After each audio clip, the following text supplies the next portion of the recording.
Now this is going against all the popular teaching. People have been telling you, first you must love yourself before you love anybody. Whatever your emotional process is just local gossip. Enjoy it if it's nice, but don't believe it. You're a little in love with yourself. You are heading towards schizophrenic condition. Sadhguru, I have tasted many times something of the beyond, but still I get stuck in many small petty issues. How do I overcome this and always maintain equilibrium? So you have tasted the beyond, but now petty things still entangle you.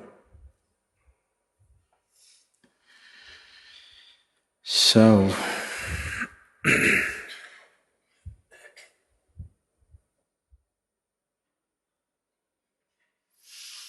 if you have tasted it for a moment, just for one moment, there is something beyond what you think and feel. If that has become a real thing for you, even for a moment, then you must invest your life towards that. Yes, I'm trying to, but petty things carry me away. So, you're little falling in love with yourself. That is why, even though the taste of the beyond is somewhere on your tongue, you still can get entangled because you're little becoming inflated personality. You're little in love with yourself. Is that wrong? Nothing wrong. It's just called madness. Because love is an effort, love is a longing to include something as a part of yourself. Love is a process. Love is a possibility where you could become larger than who you are. You could become more than what you are by inclusion. Now, if you wallow in your own self-love, now this is going against all the popular teaching. People have been telling you, first you must love yourself before you love anybody. If you cannot love yourself, how can you love anybody?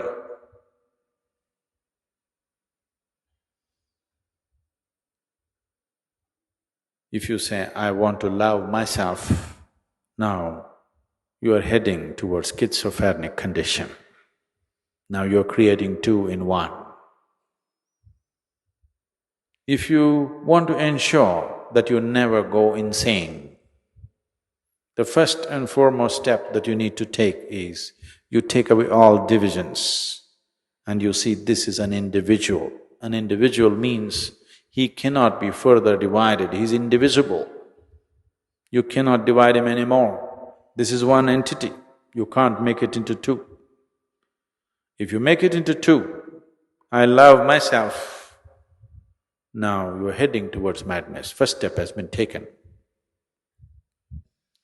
If life situations cooperate, you will get there quick. If life situations don't create that situation for you, you may manage within socially accepted levels of that madness. So, the reason why, even if divine touches your tongue, even if the taste of the divine is there on your tongue, you can still get entangled, is simply self-love. It is a sure step, first step towards madness. Whether you're going to get there to the asylum status or you will get only to the ashram status is subject to many things. But This happened to a man. He wanted to enroll himself in a college. So he saw a big building and walked in. There they had registration forms, he filled up everything.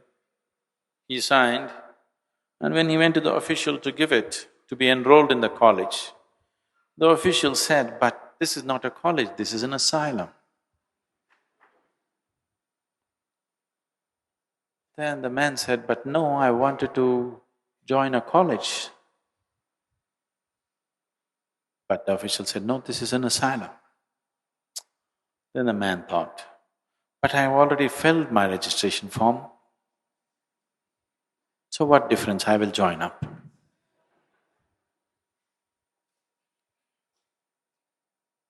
Not much difference.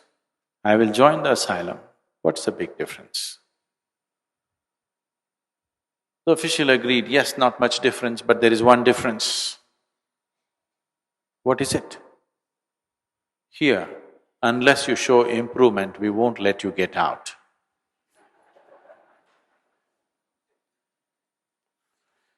So,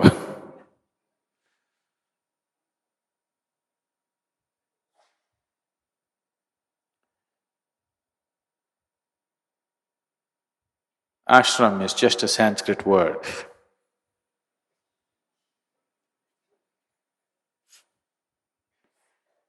An English word would be too insulting. So, ashram. Because with the taste of the divine on your tongue, you're trying or you have the necessary foolishness in you to fall in love with something so limited which you call as myself. That is a sure sign of madness. That is definitely a sure sign of madness. If you had never tasted it, then this is all you know, that's okay, because you don't know anything better.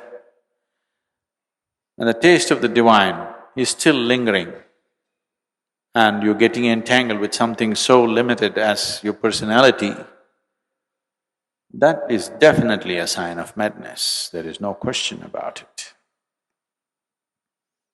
If you're in such a state of madness, you're doomed.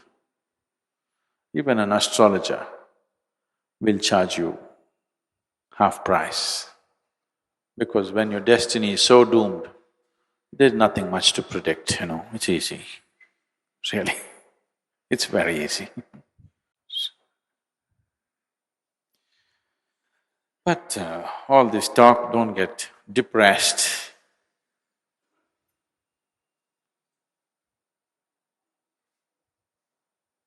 Should I be an optimist or a pessimist on the spiritual path?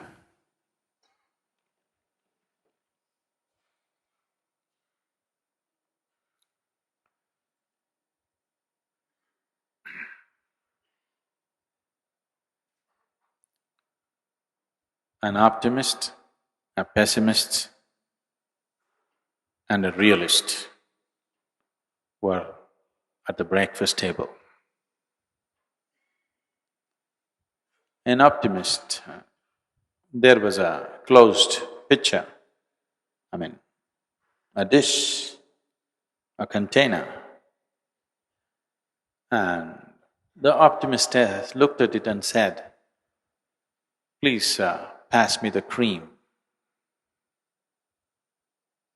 A pessimist looked at him and said, "Please pass me the milk." A realist said, "Please pass me the pitcher."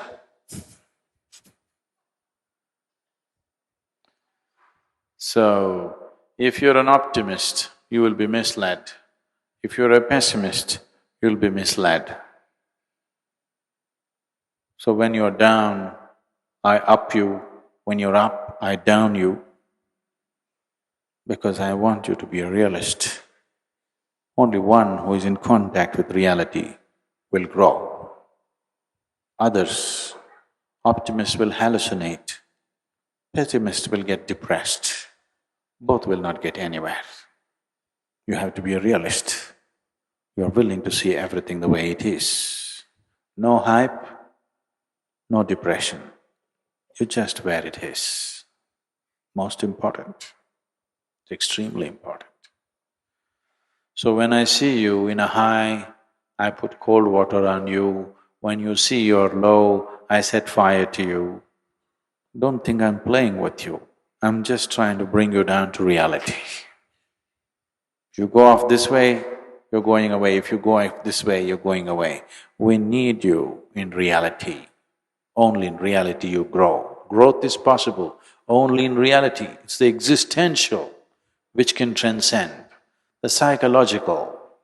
Whatever it does, transcendence is also empty.